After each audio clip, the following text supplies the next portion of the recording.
Shields up, Iron Breakers. Rurkan here, coming at you with another video. Welcome back to Monster Hunter World, and today we're going to be talking about Tempered Deviljho, which is one of the game's biggest challenges to date, and as such, a lot of people are trying to kill him. A lot of people are trying to actively farm him because his rewards are actually worth it, because he actually drops quite a bit of warrior streamstones. As a matter of fact, sometimes even hero streamstones. He just seems to have a higher chance than most other things in the game to drop those streamstones that everybody is hunting for, because let's face it, we all want to augment our weapons. I know for a fact that even with 600 something hours played, I'm still lacking on a lot of streamstones. Like, seriously, Capcom, where the hell are my Warrior Lance streamstones? Because I desperately need them. But anyway, before the Spring Blossom event hit, if you guys remember, I created a build for you guys, which was called the Heartbreaker build.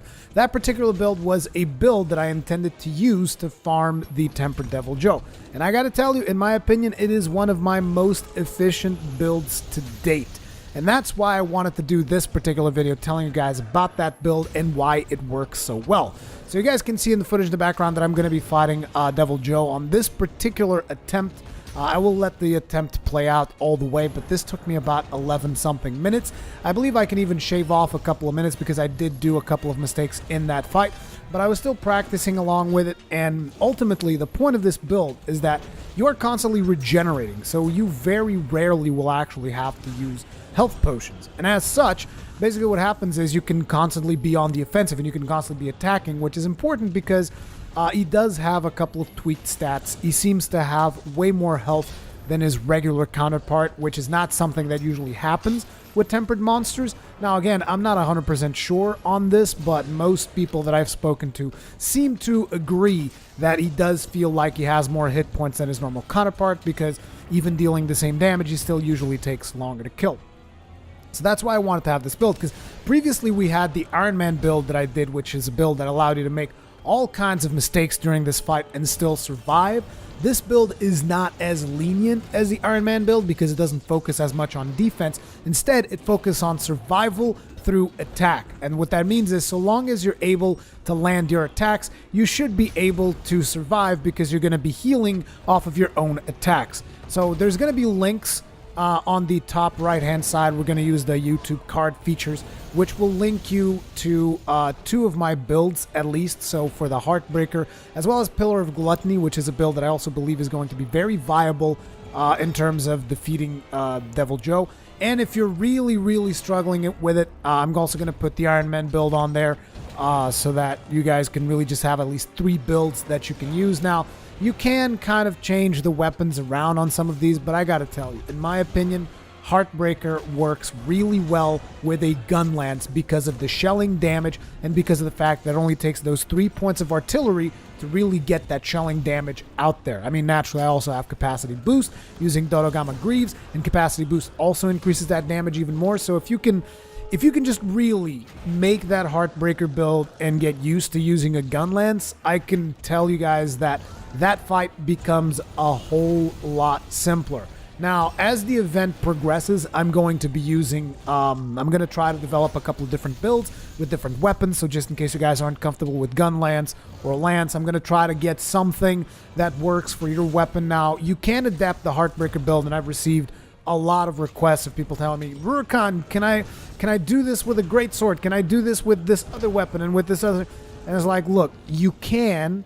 You're not going to get as good results as the gun lance, which is why I said, okay, you can change these things around and use a different weapon, but most likely it's not going to be as good. I've been testing it myself, changing a couple of things around. It's like, to me, gun lance still reigns supreme when it comes to fighting him off. Now, another thing, very important thing, keep in mind that you should bring Mega Demon Drug as well as Mega Armor Skin, or just regular ones.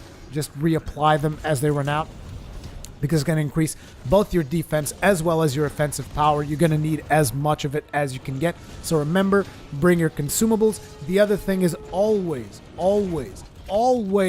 have flash pods equipped. And I know that I repeated that one quite a few times. That's because even I tend to forget about that stuff a lot of times. And then suddenly Deviljho grabs you, throws you into the ground, and then you're like, well, I guess I'll just sit here and die, because that's pretty much how that attack works. Sometimes you might survive it, sometimes you might be able to wiggle out of it, but the only way to guarantee that you're going to survive Deviljho's grab, which he does after he does that massive stomp, is you're either running a shield up gem, which I'm not in my build, and you're able to block that attack, or you are running with the flash pods equipped. And it's super easy, just point the flash pods downward. I'm sure you will see throughout this attempt that you will see me use that whenever he happens to grab me.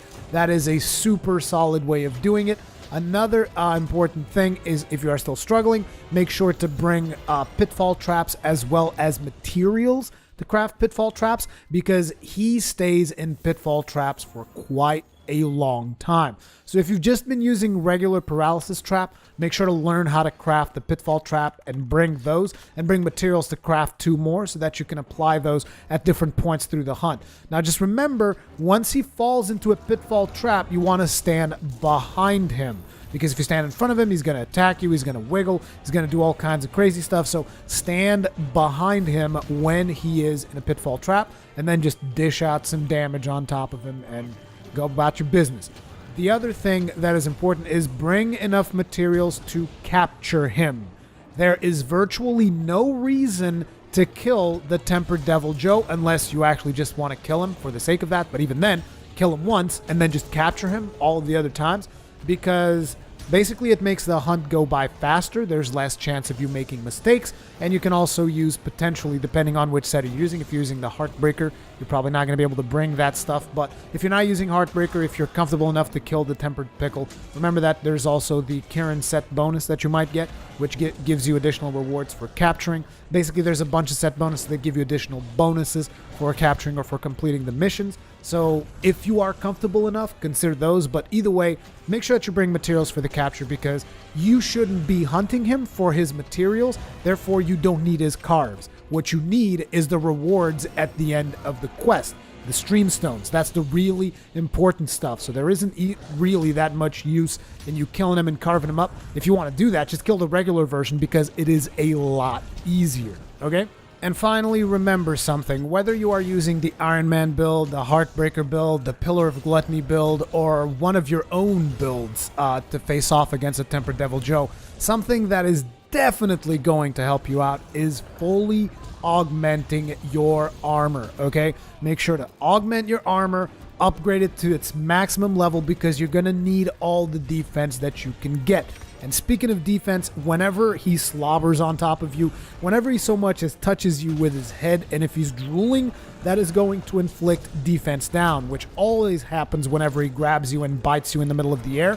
He's going to inflict you with defense down. That means you have lower defense. That means, considering that he already deals massive amounts of damage, even if you have high defense, once you get that lower defense, you're going to take even more damage. So consider bringing yourself an adamant seed, because that is going to allow you to counteract that. So use that adamant seed to counteract whenever you get that defense down and get yourself right back into the fight. And after you apply these tips, use these builds or anything else, it is like any other boss fight that you fought before. It's all about practice until it becomes second nature, until you can actually know all of the moves that he does and you can kind of anticipate how to dodge them. You will have to learn how to recognize his little wheezing sound right before the dragon breath comes along. You're going to have to learn how long it takes you to go ahead and dodge behind that, or block behind that, or run in front of him to prevent actually getting hit by the dragon breath, because that thing also deals a lot of damage.